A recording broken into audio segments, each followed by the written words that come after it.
যে 5টি টুলস একটা ইলেকট্রিশিয়ানের কাছে অবশ্যই থাকা উচিত সেগুলি হলো, ফার্স্ট হলো টেস্টার, যেটা নিজের সেফটির জন্য করা হয়, কোথাও ভোল্টেজ আছে নাকি চেক করার জন্য। দু নম্বর হচ্ছে ইনসুলেটেড স্ক্রুড্রাইভার। যখন আমরা কোথাও কোনো স্ক্রুকে টাইট করি, তো সেখানে লাইফ দ্বারাও আমাদেরকে কাজ করতে হয়। ইনসুলেটেড স্ক্রুড্রাইভার থাকার ফলে সেই কাজটা আমরা খুব সহজেই করতে পারি বৈদ্যুতিক সংস্পর্শে না এসে। 3 নম্বর হচ্ছে কম্বিনেশন প্লায়ার।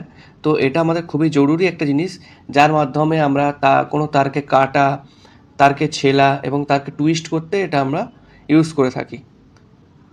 এছাড়াও এরই সাথে বলা যায় যে ওয়্যার স্টিপার, যেটা কোনো ক্ষত ছাড়াই আমাদের তারের ইনসুলেশন সরাতে সাহায্য করে এবং তারকে কাটতে সাহায্য করে। 4 নম্বর হচ্ছে ব্ল্যাক টেপ বা পিভিসি টেপ।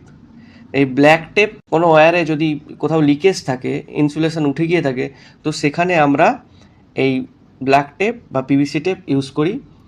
বা কোনো জয়েন্টে কোনো দুটো কেবিল জয়েন হয়েছে, সেই জয়েন্টে আমরা ইনসুলেটর হিসেবে এই পিভিসি টেপ ইউজ করি, যেটা খুবই জরুরি, যাতে কেউ এই বৈদ্যুতিক সংযোগে না আসে বা বৈদ্যুতিক শর্ট সার্কিট যাতে না হয়।